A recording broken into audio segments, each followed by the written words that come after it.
Bitcoin NFTs are taking crypto Twitter by storm. So let's talk about them on the O Show. Everything crypto and NFTs every day. Make sure to like, comment, subscribe, and set alerts. So before we talk about the news regarding Bitcoin Ordinals, let's talk about what the actual heck it is. Because a Bitcoin Ordinal is kind of like an NFT, but not really like an NFT.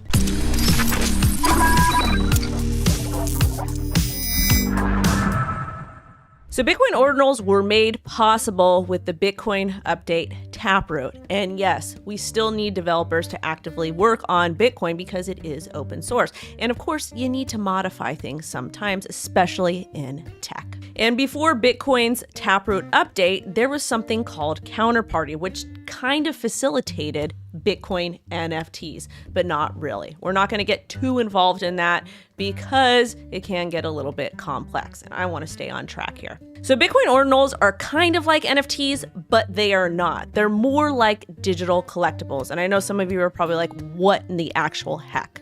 And let's talk about what that means. So with a Bitcoin Ordinal, you're actually inscribing your NFT on the Bitcoin blockchain. So inscribing your NFT on the Bitcoin blockchain is different than an actual NFT on Ethereum, SYSCOIN, or whatever that may be.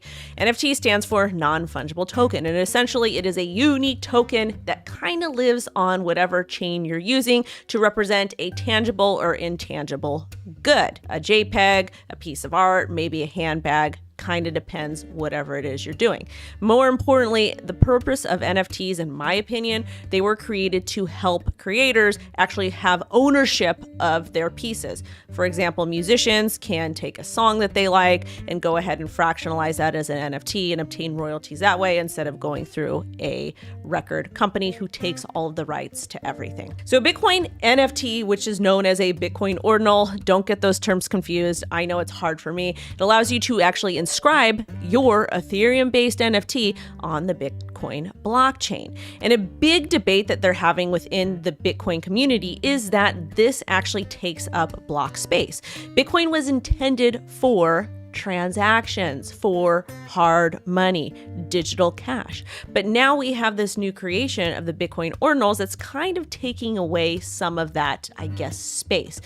But at the same time, Bitcoin is a decentralized open source tool, hard money, that is supposed to allow people to do whatever it is that they want to do with their money.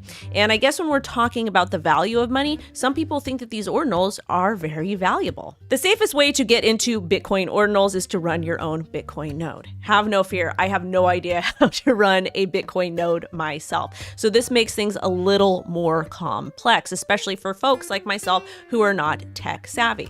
But have no fear, there's starting to be a lot of third-party services that are popping up to make this a little bit easier for folks like myself. However, if you're going to use a third party, please understand that those carry a lot of risk. Bitcoin Ordinals are technically still in beta. Even though 100,000 have been inscribed, what happens is you're going to see all these different protocols, all these exchanges, all these services pop up, and they're not tried and true. So if this is something that you are going to do, be cautious and understand the risks. And if you're not super tech savvy, you don't know how to check the code, you can't figure out if something is a scam or not, or it's a phishing attempt, I highly recommend you stay on the sidelines. However, I'm not telling you what to do. Just be cautious. And if you're somebody who's like, you know what, I'm going to go ahead and dive into Bitcoin Ordinals, understand you're going to need to have a separate wallet for each individual Bitcoin Ordinal. And the reason why is when you inscribe your, let's say, Ethereum NFT over to Bitcoin, and if you send a transaction in that particular wallet, you can actually lose your Bitcoin Ordinal. I'm not exactly sure how that works, but it seems a little bit intimidating and scary. In that wallet, you're gonna have to make sure that you have Satoshis.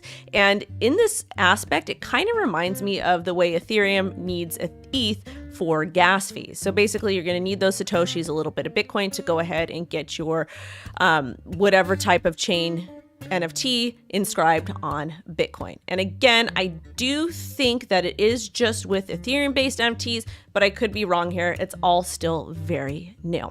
I hope this video helped you guys understand what Bitcoin Ordinals are when it comes to NFTs, because again, a Bitcoin Ordinal is not an NFT, but it kind of is, but it kind of isn't. They're more of a digital collectible. And again, NFTs are also referred to as digital collectibles. So please be safe out there.